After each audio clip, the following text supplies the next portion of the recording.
సూర్యాపేట జిల్లా పెన్పహాడ్ పిఎస్ ఎదుట ఓ వ్యక్తి ఆత్మహత్య యత్నానికి పాల్పడ్డాడు. దోసపాడుకు చెందిన దొంగరి నాగార్జునకు భార్య అనూషకు మధ్య కొంతకాలం కట్నం గురించి గొడవలు జరుగుతున్నాయి. విషయంపై కేసు నమోదు కాగా ఎస్ఐ చితకబాదాడని నాగార్జున ఆరోపించారు. కానిస్టేబుల్గా పనిచేస్తున్న కీత మహేష్ ప్రోద్బలంతోనే ఎస్ఐ గోపీకృష్ణ తనను కొట్టారని ఆవేదన వ్యక్తం చేశారు. మనస్తాపంతో పురుగుల మందు తాగి ఆత్మహత్య యత్నానికి పాల్పడినట్లు తెలిపారు నాగార్జున.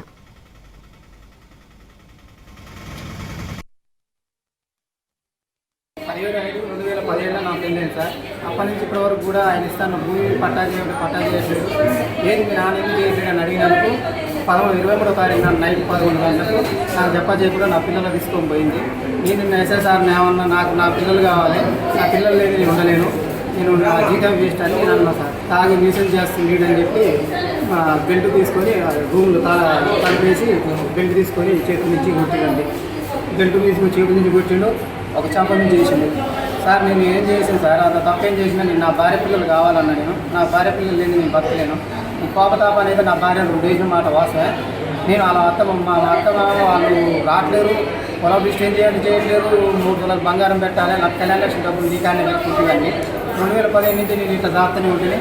ఇంటికాడ కూర్చొని నువ్వు ఏం చేస్తున్నావు, నువ్వు కనీసం అడగకూడదాని అన్నా సార్. కేసు ఫైల్ రేపు నేను రాస్తాను అంటే సార్ మరి చేయడు సార్ అని నేను అట్లానికి నన్ను 5 దెబ్బలు బెల్ట్తో వేసి 1 దెబ్బ చంపుకు తీసింది. మా కోడలు పోయింది సారు, ఆయన తీసుకుపోయి జట్ట మొక్కదపురం నాగరాజు తీసుకుపోతే నా భార్య నాకు తీసుకురా, నా పిల్లలు లేని నేను ఉన్నానని మా కొడుకు ఫోన్ చేస్తే నేను నీ ఇంటికి తీసుకురా అని స్టేషన్ తీసుకొస్తా అన్నాడు. స్టేషన్కి తీసుకురా అని తీసుకుపోయిండు. నిన్న స్టేషన్ పోయినాక కొద్దిసేపు అయినాక ఆయన పంచాయతీ చేసినాక పిలిచిండు సారు. పోయినాం, నన్ను రానిలే, వాడిని ఆమెని తీసుకుపోయిన ఆమె ఏందో రాసిచ్చింది, కేసు చేస్తాను చేయమన్నాం. చెయ్యి జైలు నేను ఉంటా, కేసు చేయన్నాం. తీసుకుపోయిండు లోపలికి. తీసుకుపోయి ఏం చేస్తావురా, తాగి కొడుతున్నావురా, పిల్లలు కొడతావు, అది చేస్తావు అని ఇక అలా తోలి కొట్టిండు సార్. బెల్ట్ తీసుకొని కొట్టిండు, చెంప మించి ఒకటి వేసిండు. ఆ చేతి మీద 5 ఈ చేతి మీద 5 వేసిండు, చెంప మించి వేసిండు. ఆ మందు ఇంటికాడ